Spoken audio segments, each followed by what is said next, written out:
Hola, hoy vamos a hablar un poco sobre la anemia megaloblástica de la materia de hematología de la Universidad Intercultural de Chiapas. Me presento, mi nombre es Itlali Peña Carrillo, estudiante de la licenciatura de médico cirujano en noveno semestre y a cargo del doctor Sergio Alberto Margali Vázquez. Bueno, de los aspectos importantes que tenemos que recordar en esta patología es que va a ser una de las causas más frecuentes de macrocitosis sin anemias asociadas. Un factor importante es el uso del alcohol. El déficit de ácido fólico va a ser todavía más frecuente que el de la vitamina B12, ¿no? Esto también tiene que ver mucho con la vida media de las mismas vitaminas. Lo que consta de la gastrectomía va a dificultar la absorción de la vitamina B12 precisamente por la falta del factor intrínseco. La parte del hierro va a ser por falta de ácido clorhídrico. Ambos van a ser sustancias importantes en el metabolismo para la síntesis precisamente de la vitamina B12. En lo que respecta a las anemias megaloblásticas, vamos a entenderlas como unas anemias de tipo hiporregenerativas. En el hemograma lo que vamos a ver es un aumento del volumen corpuscular medio con coexistencias de otras citopenias, ya que hablamos de que va a haber afectación en las series hematológicas. Y para el tratamiento para deficiencias de B12, vamos a complementarlo siempre con ácido fólico, ya que ambas líneas, sobre todo en la B12, va a haber afectación de las... Bueno, vamos a entender como concepto general que la anemia megaloblástica es causada por deficiencia de folato o de vitamina B12 o de ambas. Estas ya que tienen en común una alteración en la síntesis del ADN, en específico en la formación del timidilato. En este caso podemos hacer una diferencia entre una y la otra cuando encontramos un aumento en el ácido metilmalónico, que este en específico se ve cuando hay una deficiencia en la vitamina B12. Con la parte de etiopatogenia vamos a ver que una de las causas va a ser la disminución de la velocidad de síntesis de ADN, lo cual va a producir una multiplicación celular lenta y persistente de un desarrollo citoplasmático normal. Esto es lo que va a provocar cambios morfológicos característicos en las anemias megaloblásticas, como es el gran tamaño de los precursores de células sanguíneas, tanto en la médula ósea como en la sangre periférica, ya que cuando pasan de un lugar a otro, esos van a ser con respecto al tamaño que estaban de manera lenta produciéndose, estos van a tener una deficiencia y posteriormente van a tener una hemólisis de las mismas, ya que son totalmente deficientes a lo que deberían. Estos van a afectar también otras series hematológicas, lo cual vamos a conocer como pancitopenia, que es una deficiencia en leucocitos y también en trombos. Bueno, conforme a los hallazgos en sangre periférica y médula ósea, en la sangre periférica vamos a ver que se van a visualizar hematíes de gran tamaño. Estos también pueden conocerse como macroovalocitos, que como su nombre lo dice, son hematíes ovoides de gran tamaño. Van a tener un aumento en el volumen corpuscular medio, así como también en la hemoglobina corpuscular media. Vamos a tener una característica bien importante que va a ser en los neutrófilos, como podemos ver en la imagen, hay una hipersegmentación que se va a normosegmentar, o sea, va a regresar a su normalidad conforme se haga el tratamiento. De acuerdo a los reticulocitos, no se va a encontrar aumentados en el momento del diagnóstico, pero sí va a haber una instauración al tratamiento en la fase de recuperación. Asimismo, si nosotros hacemos una bioquímica, sérica, vamos a observar una elevación del LDH sérico, al igual que la hemólisis, lo que decíamos, al haber unos hematíes que son deficientes, simplemente también la calidad y vida media va a ser deficiente y va a haber una hemólisis. Y esa es como consecuencia de la destrucción de las células hematopoyéticas precisamente en la médula ósea, que es ineficaz en este caso. La médula ósea, vamos a tener que hay un crecimiento en el tamaño de los precursores hematopoyéticos, lo que le llamamos maduración megaloblástica. Se va a producir un aumento de la población mielopoyética y hematopoyética. Esto va a ser por consecuencia del retardo en la división celular.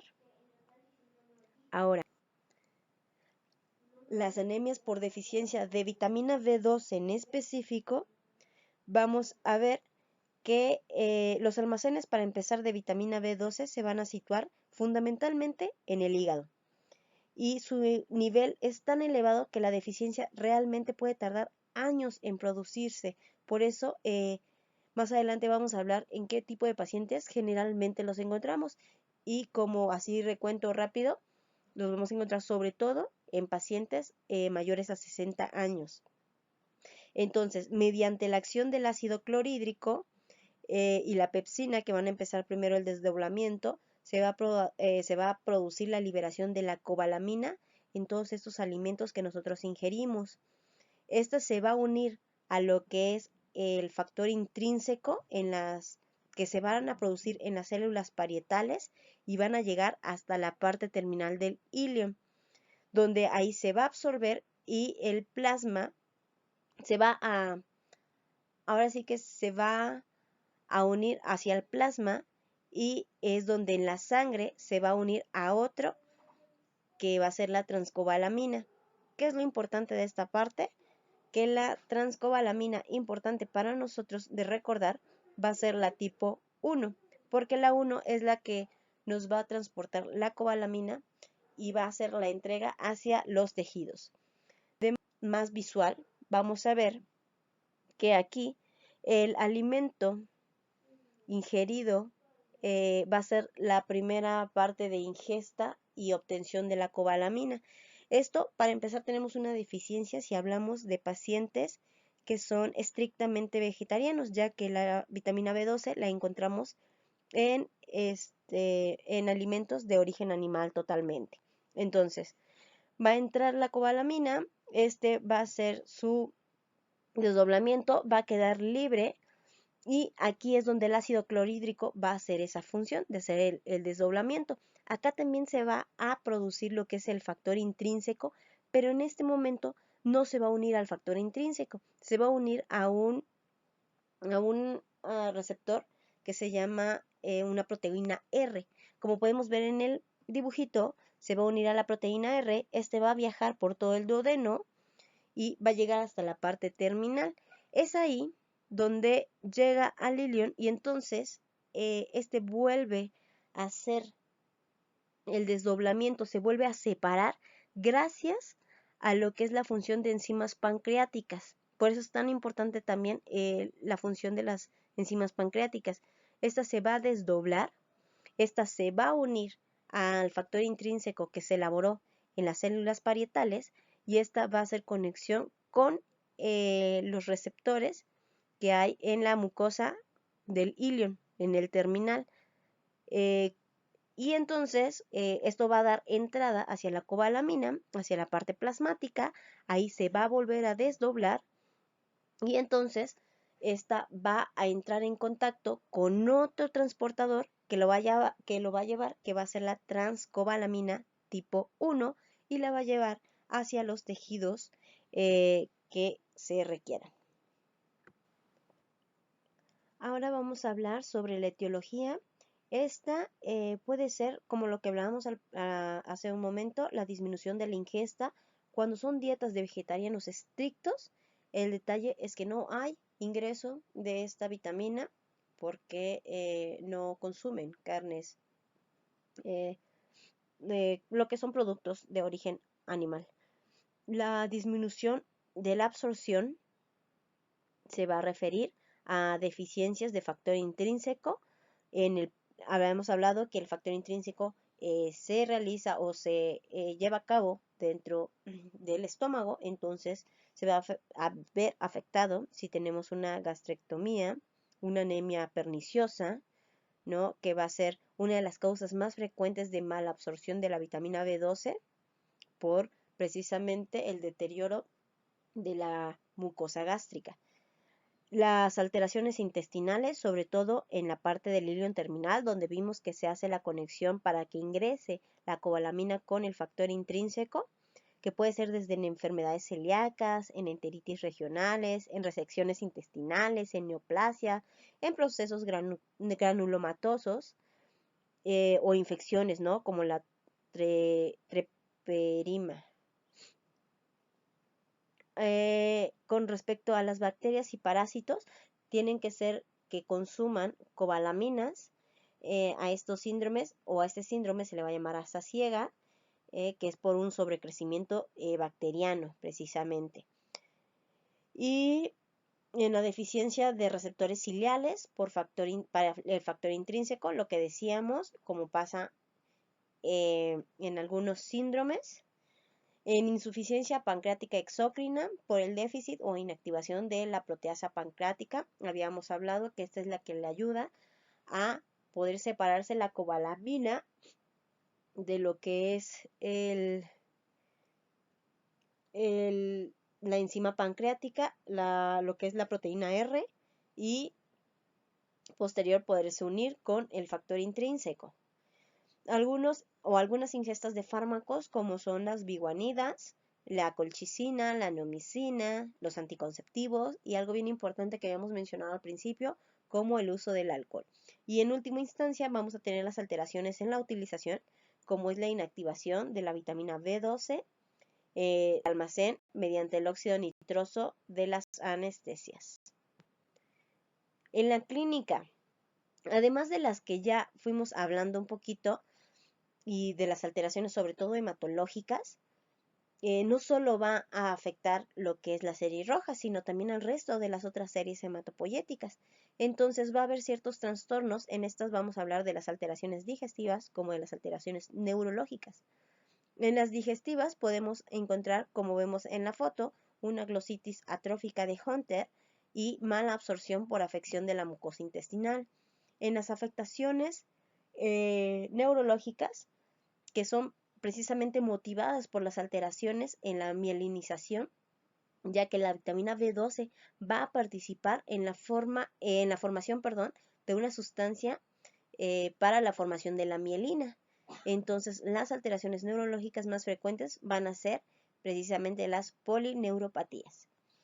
Una de las características en estas alteraciones es la denominada precisamente degeneración combinada subaguda medular, en donde se va a producir alteraciones del cordón lateral y posterior de la médula espinal. Estas van a manifestar por alteración a la sensibilidad vibratoria y propioreceptiva. En fases más avanzadas, esto puede ocasionar también demencia, pero aguas, hay que descartar siempre la deficiencia de cobalamina en personas con deficiencia que ya han sido tratadas precozmente, ¿sale? Sobre todo por hipotiroidismo. Y cuando hay deficiencia de cobalamina, pues lo que va a hacer es que la médula ósea y el sistema nervioso van a competir entre sí para aprovechar este poquito de cobalamina que tiene. Entonces, por ello es bien característico que las alteraciones neurológicas no siempre se van a presentar alteraciones hematológicas, e incluso los trastornos neurológicos más graves van a verse en pacientes, pueden verse con pacientes con anemia poco importantes. Ahora, hablando un poco del tratamiento, la forma más sencilla consiste en determinar la concentración sérica de la vitamina B12. Se puede observar también en un incremento en la eliminación urinaria del ácido metilmalónico, lo que hablábamos al principio, que se va a hacer únicamente la deficiencia de folatos, al igual que no se va a ver, en la deficiencia de folatos, sino en la de vitamina B12, al igual que el incremento de los niveles séricos de homocisteína y ácido metilmalónico. Para su tratamiento vamos a tener que una es el tratar la causa subyacente, y dos, la administración de la vitamina B12. Esta puede ser intramuscular, la que conocemos, la que casi todos van y compran en la farmacia. Se puede producir una respuesta reticulocitaria rápida al cuarto o quinto día con normalización de estos parámetros, y la administración en conjunto con el ácido fólico. ¿no? Porque recordemos un poco que la deficiencia de cobalamina va a ocasionar también deficiencias de folato. Las anemias perniciosas, esta también es llamada enfermedad de Addison de Werner, es la causa más frecuente de malabsorción de vitamina B12. Esta es una atrofia crónica de la mucosa gástrica oxíntica, o sea, de las células parietales.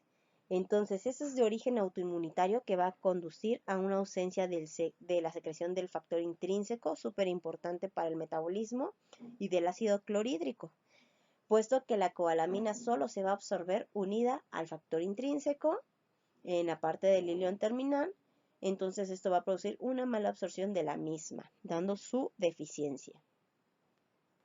¿En quiénes lo vamos a encontrar? Suelen aparecer en personas mayores de 60 años, aunque sí existe una pequeña variante entre los 10 y los 20 años, también llamada como anemia perniciosa juvenil.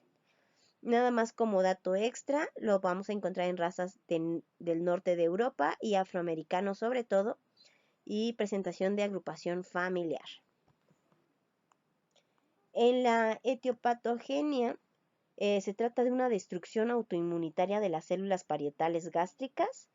Se puede observar que en el 90% de los pacientes del suero vamos a encontrar anticuerpos IgG contra células parietales y anticuerpos contra el factor intrínseco. Este va a ser la parte más específica porque va a aparecer en el 60%. Por ello se asocian con otros trastornos inmunitarios, sobre todo en los tiroideos. Es importante reconocer que la anemia perniciosa es un proceso premaligno, por lo que es necesario siempre el seguimiento de los pacientes para el diagnóstico precoz del cáncer gástrico, bien importante en estos pacientes. Su clínica es la descrita en lo de la deficiencia B12. La anemia tiene un comienzo insidioso que empeora poco a poco y como consecuencia de la clorhidria puede producir una disminución de la absorción también del hierro de los alimentos, por lo que también vamos a encontrar anemias. El diagnóstico lo podemos hacer por la deficiencia de cobalamina, lo que habíamos dicho en el apartado anterior, la determinación de anticuerpos anticélula parietal gástrica y antifactor intrínseco, así como la prueba de Schilling para la observación de la absorción del B12, aunque este ya no es tan utilizado por lo que había leído, pero también lo menciona. El tratamiento va a ser la administración de la vitamina B12 de tipo parenteral, ya que se debe a una atrofia de la mucosa gástrica ya no se va a poder hacer de vía oral y esto debe mantenerse de por vida. En estos pacientes, como está predispuesto a presentarse pólipos gástricos con una incidencia en adenocarcinoma gástrico de casi más del doble de un paciente totalmente sano, entonces el seguimiento por endoscopio es importante en estos pacientes. La anemia por folatos, también conocida como B9, también es conocido como teriol monoglutámico. Es una forma inactiva que precisamente se activa con la acción del folato reductasa del mismo organismo. Para formarse la forma activa que se llama también ácido tetrahidrofólico o ácido folínico. Esa es la forma en que nosotros lo podemos utilizar. Aparece no solamente en productos cárnicos, también pueden aparecer en verduras como vemos en la fotografía, en legumbres, en levaduras, en frutos secos, ¿sale? A diferencia de la vitamina B12 que se absorbe en el ilion, se absorbe fundamentalmente en el yeyuno y se almacena en el hígado. Las reservas de estos folatos hepáticos son útiles solamente para 3 a 4 meses, lo que decíamos, la vida media, ¿no? Uno tarda de 3 a 6 años, el otro tarda de 3 a 4 meses, a diferencia de la vitamina B12. La etiología lo podemos hacer por disminución de aporte que se produce por la desnutrición o etilismo, la disminución de absorción como es en las enteropatías, en algunos fármacos anticonvulsivos o anticonceptivos. También lo podemos ver en aumento del consumo de los folatos como en el embarazo, en infancia, en hematopoiesis hiperactiva, en el hipertiroidismo. Otra forma es en la activación bloqueada de folatos, como son los antagonistas inhibidores de los folatos reductasa, como es el metotrexate, el trimetoprim, los barbitúricos, entre otros. El incremento también de las pérdidas, como pasa en las enteropatías, que de pérdida de proteínas, en las hemodiálisis y en las hepatopatías crónicas. El diagnóstico. El diagnóstico lo vamos a hacer por la disminución del folato sérico, que va a ser por debajo de 4 nanogramos sobre mililitros, y sobre la disminución del folato intraeritrocitario, que va a mostrar parámetros por debajo de 100 nanogramos sobre mililitros. Las concentraciones séricas de folatos pueden reflejar alteraciones recientes en el aporte, aunque la concentración de folatos en los eritrocitos no está sometida a estas fluctuaciones. Entonces es un signo más fidedigno que el de los depósitos de folato. El tratamiento va a ser la administración del ácido fólico. En su primer estándar va a ser por vía oral, 1 miligramo cada 24 horas, cambiándose a ácido folínico si es por vía parenteral, si no hubiera alguna respuesta. Y si se trata de una anemia por alteración de folatos reductasa, debe administrarse ácido fólico, ya en la forma activa, que es el folínico, 1 miligramo igual cada 24 horas.